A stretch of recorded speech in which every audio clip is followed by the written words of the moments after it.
Hey guys, okay, opened up my Snapchat for live Q&A yesterday and today, and a lot of questions coming up about alcohol, and I don't know if it's because of the Galway races and a lot of people from Galway are following me or people from Ireland are coming up for the races, but I'm going to do a quick video on just telling you what you can do to kind of minimise the effects of alcohol in terms of from an aesthetic physique point of view. The reality is, a small bit of alcohol is going to be fine. You know, a little bit in moderation, choosing the right kinds is going to, let you unwind, and it's a little bit of advice that as long as you do it right, go and enjoy it. But the main things, I have a whole section in my book that's coming out in October on alcohol, on what ones to drink and how to save yourself kind of calories from an aesthetic point of view. As I said, there's two trains of thought. One is go out and enjoy it. The reality is life is for living. As long as you avoid the shit food that comes with it and the fast food and takeaways and all this shit that comes after having a night out and having, 5 or 6 drinks,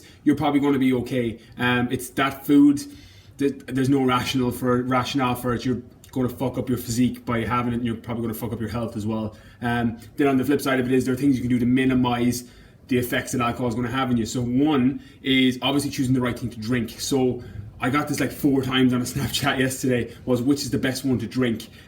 Your best choice in terms of your calories in, calories out, is going to be any clear spirit. So my drink choices, I'm a vodka drinker, I love vodka. So vodka in a diet mixer or vodka soda and lime is what I normally drink.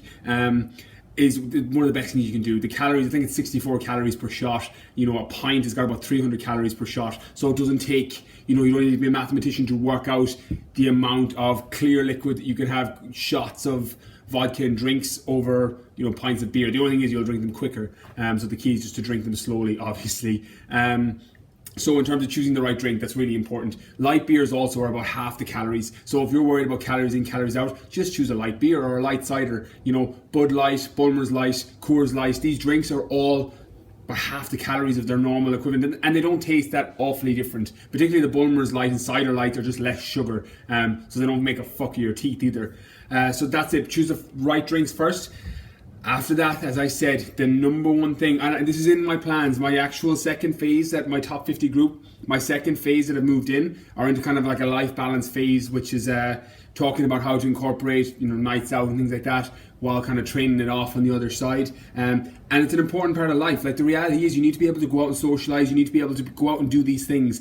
I'm not a big drinker myself, but I will go out and have a couple of drinks and enjoy it, because that life is about balance. Train hard, eat well, and go out and enjoy yourself. That being said, avoid the shit food that comes with nights out. The reality is, as I've talked about energy systems before, and anyone that's downloaded my free ebook, I'm going to put an updated version because I've since changed a couple of philosophies, but in terms of the scientific evidence, it's the same. That I've talked about glucose, glycogen, body fat, and that's your body's order of energy. So glucose, carbs you've eaten the last couple of meals; glycogen, the carbs you've eaten over the last few days; and body fat, which is like your body fat stores. Alcohol goes to the front of this queue. So that's why when you train the night after, if you go for a run after a night out or go to the gym the night after, you feel like you're sweating alcohol. It's because that alcohol has moved to the front of the queue, and you're using it as its primary energy source. So in terms of actually hindering your progress in terms of muscle building or fat loss or toning up, your body's not going to be in optimal position because you're running off alcohol.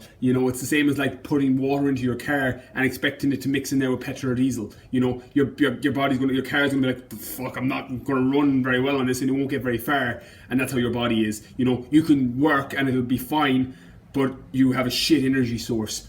That being said, when I talk about fast foods and shit, deep fat fried foods and chippers and fast food joints that you tend to eat after a night out, them trans fats go right to the back of the queue. So they're in behind your fucking fat stores. So now this is why people that can go out, and if you get into a good shape, it's very easy to reintroduce alcohol, reintroduce things like white wine, red wine I quite like for antioxidant effect, clear spirits, light beers. You can introduce those back in, because the reality is they're going to move to the front of the queue anyway to be burnt. So as soon as you start back training the next week and eating well again, your body's going to go back into its normal homeostatic state of glucose, glycogen, body fat. Whereas when you eat the shit fast food, those trans fat pockets are at the very, very back. So now you're just going to keep working, and you're adding more body fat to the back of the fucking queue. So that's what's going to hinder your progress. So the main take home tip is choose the right drinks and don't eat shit food after you go on a night out. So hope this helps. If you're racing or doing anything at the weekend that involves going out and drinking, keep these tips in mind.